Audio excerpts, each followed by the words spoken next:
Menteri Koordinator Bidang Infrastruktur dan Pembangunan Wilayah Agus Harimurti Yudhoyono menyebut proyek pembangunan Tanggul Laut Raksasa atau Giant Seawall masih dimatangkan dan pemuktahiran konsep. Menko AHY mengaku dalam pelaksanaannya proyek tersebut akan dilakukan secara bertahap dengan menyesuaikan prioritas wilayah dan ketersediaan anggaran.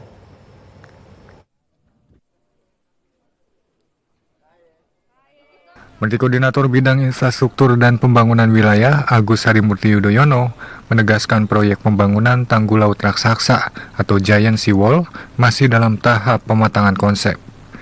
Proyek Tanggul Laut ini merupakan bagian dari upaya pemerintah dalam mengatasi ancaman banjirop dan abrasi di wilayah pesisir, terutama di Jakarta dan daerah sekitarnya.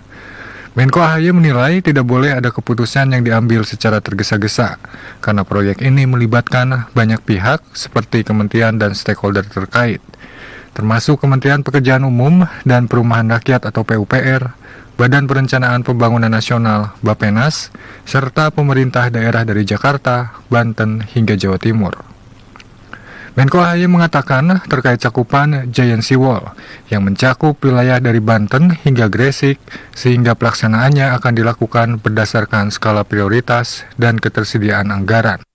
Ya, ini sekali lagi ini kan adalah sebuah proyek yang besar ya. Kita terlebih dahulu harus matangkan konsepnya, tidak boleh tergesa-gesa karena tidak bisa setelah itu baru dianulir kemudian. Oleh karenanya kami bersama dengan kementerian teknis terkait ya, dan PU, Bappenas dan semua stakeholders lainnya, termasuk ini juga akan melibatkan banyak pemerintah daerah. Kalau Bapak Presiden dalam arahan beliau kan tidak hanya Jakarta, tapi Jakarta, Banten, Jawa Tengah sampai dengan Jawa Timur.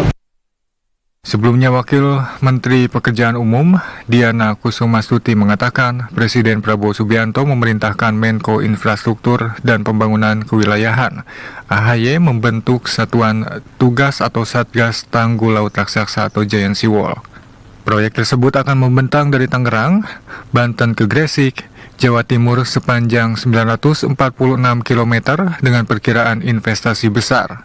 Giant Seawall masuk dalam daftar proyek strategis nasional atau PSN baru yang tertera dalam Peraturan Presiden Perpres nomor 12 tahun 2025 tentang Rencana Pembangunan Jangka Menengah Nasional tahun 2025-2029 yang ditetapkan oleh Presiden Prabowo pada 10 Februari 2025.